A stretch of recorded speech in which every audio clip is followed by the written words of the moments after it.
Hello and welcome, friends. I hope you are on the way to improve your vocab. Today we will learn 15 most important phrases with example and we'll also try to know about its origin. Okay? As I told you that this video is also helpful for your SSC bank, RRB and other one-day exams. These idioms and phrases usually asked there. Let's start. Our first phrase is at daggers drawn. Bitterly hostile होता है। इसका meaning Drager का means मान लीजिए छुरा भूकना type कुछ है, तो वहां समझिए कोई दुश्मनी से रिलेटेड होगा। इस वर्ड को ऐसे रिलेट करके आप याद कीजिए। और इसका एग्जांपल मैं एक कंट्री के ऊपर से दूंगी ताकि आपको ये थोड़ा और याद रहे। The countries are at daggers drawn about the use of the canal that they share.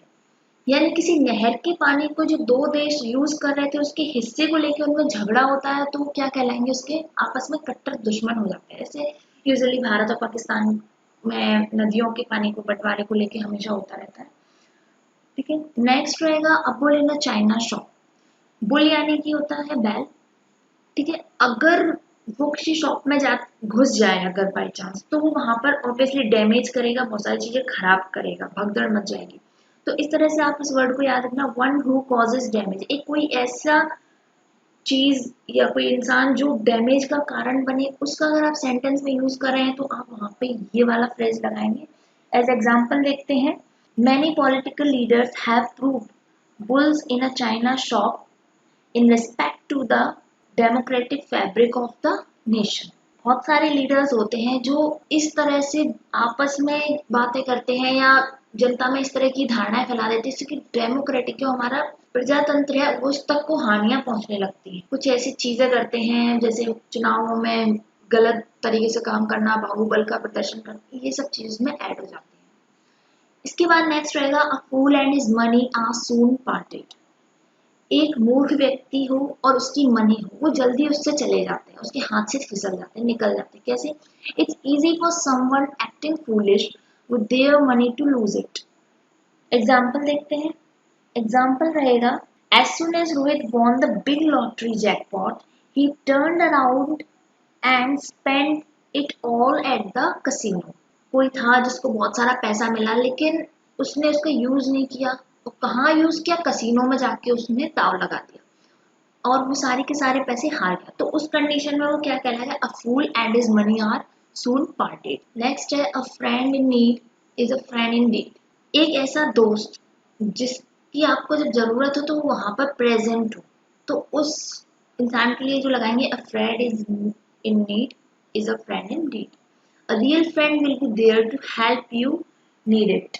Whenever you need it, he will be there for you. Right? Example देखते हैं। A friend in need is a friend indeed is when a friend goes out of his way to do a favor for someone who is having a family emergency. कोई इंसान अगर बाहर गया हुआ है और उसकी फैमिली में अगर इमरजेंसी है, तो आप एक सच्चे मित्र तभी कहलाएंगे जब आप उसकी मदद करने के लिए वहां प्रेजेंस होंगे, उसकी अब्सेंस में, उसकी अनुपस्थिति में। तो इस तरह के कई सारे इंसिडेंट्स होते रहते हैं, उनको आप इमेजिन करिए, अगर आपकी लाइफ में हुए हैं उससे कोरिलेट करने की कोशिश कीजिए। इसके बाद है a piece of cake, an action और task that is simple to do. कोई भी कार्य है अगर आपके लिए बहुत ज्यादा इजी है करने के लिए, उसको करने के बाद आप बोल सकते हैं it is a piece of cake. ये तो अर्थ है कि बहुत ही इजी था। एग्जाम्पल देखते हैं, एन एक्शन और test that is simple to do. The boy found the project to be a piece of cake because it was incredibly easy. किसी बच्चे को कोई प्रोजेक्ट मिला और वो उसके लिए पीस ऑफ केक था क्योंकि वो उसको बहुत आसानी से कर सकता था। नेक्स्ट है a chip on your shoulder. इसका ओरिजिन माना जाता है यूएसए में 1800 में हुआ था। It refers to a practice where people who were looking for a physical fight would place a chip of wood on their shoulder challenging other to knock it off। क्या होता था कि वहां पे जो सोल्जर्स होते थे वो अपने कंधों पे एक वुड का चिप लगा के रखते थे। तो यहाँ पर being angry about something and happened in the past, या फिर इसका अर्थ ये भी निकाल सकते हैं कि आपके साथ पिछले समय में कुछ हुआ हो तो उसको लेके आप बहुत गुस्से में हैं।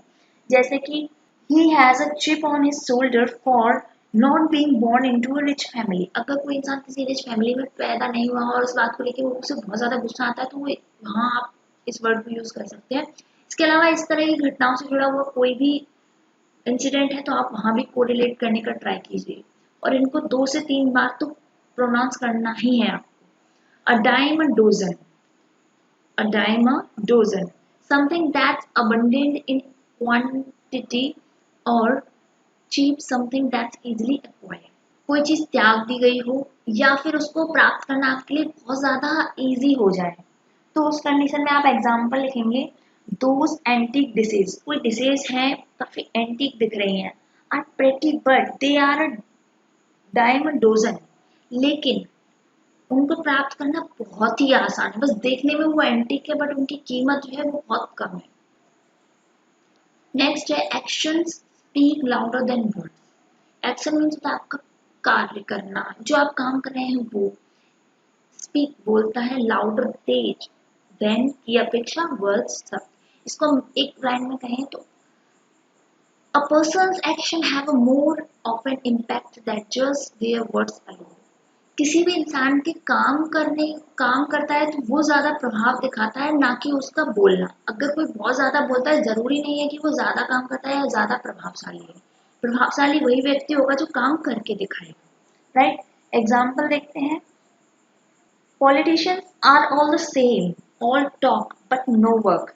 ये तो सही बात है, राइट। अब इसमें देखना ये कैसे ऐड करेंगे। Do they realise that action speak louder than words. क्या उन्हें इस बात का पता है कि वर्ड्स से ज्यादा आपका काम बोलता है। यूजुअली सभी टाइप की लैंग्वेजेस में ये वर्ड्स हमें देखने को मिलता है कि बातों से ज्यादा काम बोलता है, बट मेलनचोली स्टेट ऑफ प्रोविंस में ये सबसे पहले देखा गया था एक्चुअली 1736 में। All barks and no bite. सभी भौंकते हैं लेकिन काटता कोई नहीं है, कुछ इस तरह से इसका अर्थ है। देखते हैं क्या है। Someone is who full of talk but has no action behind their words। कोई व्यक्ति है जो जिस तरह से वो बोलता है उस तरह के उसके काम नहीं है। Right example, he looked rough and dangerous, somewhat like a gangster। वो व्यक्ति है, कोई व्यक्ति है जो कि बहुत ज्यादा खतरनाक दिखता है, रूड दिखता है, एक गैंगस्टर की तरह, एक गुंडे की तरह। एंड टॉक टफ, और बोलता भी बहुत बुरा है। He is all bark and no bite, लेकिन उसे बोलता है लेकिन आपको कोई हार्म नहीं करता। अगर आपको कोई हानि नहीं पहुंचा रहा है तो आप बोलेंगे all barks and no bite. All Greek to me, something that's extremely difficult to understand due to how complex it is. कोई चीज है जो कि बहुत ज्यादा डिफिकल्ट है समझने के लिए तो आप बोलेंगे उसको लेके all Greek to me. Greek actually में एक लैंग्वेज है यूरोप में जो कि काफी टफ होती है पढ़ने में और ट्रांसलेट करने में। तो उस टाइम पे वहां पर इसका ओरिजिन हुआ था। किसी सेंटेंस को जब ट्रांसलेट किया था शेक्सपियर ने अपने एक प्ले में जिसका नाम था जूलियस सीजर 1599 में। तो वहां पर उन्होंने ये बोला था phrase all Greek to me. और एग्जाम्पल भी देखते हैं जैसे कि don't try to explain the technicalities of how this machine works. मतलब कोई अगर आपको बताना चाहे कि ये मशीन कैसे काम करती है काफी टेक्निकलिटीज के साथ, तो उस कंडीशन में आप उसको बोलेंगे कि यार तू बंद कर, मुझे ये समझ नहीं आ रहा। क्यों? क्योंकि बहुत डिफिकल्ट है समझना। तो उस कंडीशन में आप क्या बोल देंगे, it's all Greek to me. Next रहेगा, an apple a day keeps the doctor away. ये तो हमारे यहाँ हिंदी में भी बोलते हैं कि अगर आप एक से एक रोज खाएंगे तो आप डॉक्टर को दूर रखेंगे अपने आप से। ये आपका जो फूड है वो एक हेल्दी हेल्दी फूड होना चाहिए जिसमें फ्रूट्स और वेजिटेबल्स फाइबर्स वगैरह होने चाहिए, तो आप बहुत कम बीमार होंगे। ध्यान देखते हैं, eating an apple daily can help to keep the doctor away. अगर आप किसी को सजेशन भी देते हैं तब भी ये बोल सकते हैं apple in a day keeps the doctor away. Impression अच्छा पड़ता है तो वहां तो इसका एग्जाम्पल होगा, if you eat one apple every day, you will therefore not have to visit the doctor. Next है an arm and a leg. Something that is very pricey or expensive. कोई चीज है अगर बहुत ज्यादा कीमती है तो आप बोलेंगे an arm and a leg। ठीक है, एग्जाम्पल देखते हैं। This dress is really nice, but it cost me N arm and leg. इसी वजह से अगर आपको कोई चीज़ है बहुत एक्सपेंसिव लग रही है तो वहां पर आप इस इडियम को वहां पर बोल सकते हैं। Next, N elephant never forgets. Hindi में अर्थ है कि तो ऐसा है कि एक हाथी कभी नहीं भूलता। और इसका मीनिंग है someone with a good memory. ऐसा कोई व्यक्ति जिसकी बहुत अच्छी मेमोरी हो, आप उसको बोल सकते हैं an elephant never forget. Example भी देखते हैं। A friend asked me how I was able to remember his shoe size perfectly. मान लीजिए दो फ्रेंड जा रहे हैं शॉपकीपर के पास शूज खरीदने। तो जिसको खरीदना है और जो साथ में गया, साथ में जाने वाले व्यक्ति को भी पता है कि उसको कौन सा शू नंबर आने वाला है। तो अगर वो बता देता तो उसका जो फ्रेंड है वो सरप्राइजली पूछता है how do you know that. तो बोलता है an elephant never forgets. Next है apple of my eye. Cherishing someone और something being fond of another. इस फ्रेज को दो जगह यूज किया गया है। एक तो ओल्ड इंग्लिश में 885 एडी में किंग अल्फ्रेड ऑफ वेवेक्स के टाइम पे टाइप। दूसरी बार ये 1600 में शेक्सपियर के द्वारा यूज किया गया था उनके प्ले में मिड समर नाइट्स ड्रीम में। इसका मीन होता है कि आप किसी के ऊपर बहुत ज्यादा फॉन्ड ऑफ हो जाए, किसी को बहुत ज्यादा चाहें। एप्पल ऑफ माई आई जैसे हमारे यहाँ बोलते हैं आंखों का तारा होना, बहुत प्यारा होना, तो वहां पे इस मीनिंग का यूज करेंगे। He loved his daughter very much, she was the apple of his eye. कोई फादर है, उनके लिए उसकी जो डॉटर है वो उनकी आंखों का तारा हो सकती है, इसलिए वहां पे बोलेंगे apple of my eye. As busy as a bee, ये हमारा नेक्स्ट है।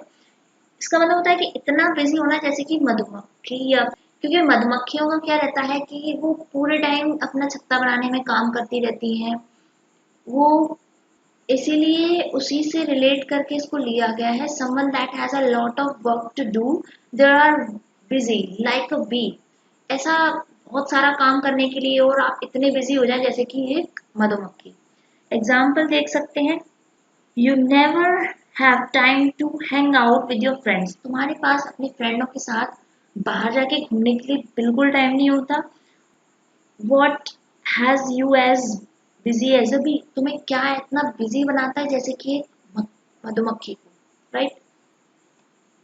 वीडियो देखने के लिए thank you so much. Channel को सब्सक्राइब जरूर करें, बेल आइकन दबाना ना भूलें, और कोई भी क्वेरी है तो आप कमेंट बॉक्स में लिख दीजिएगा। Thank you so much.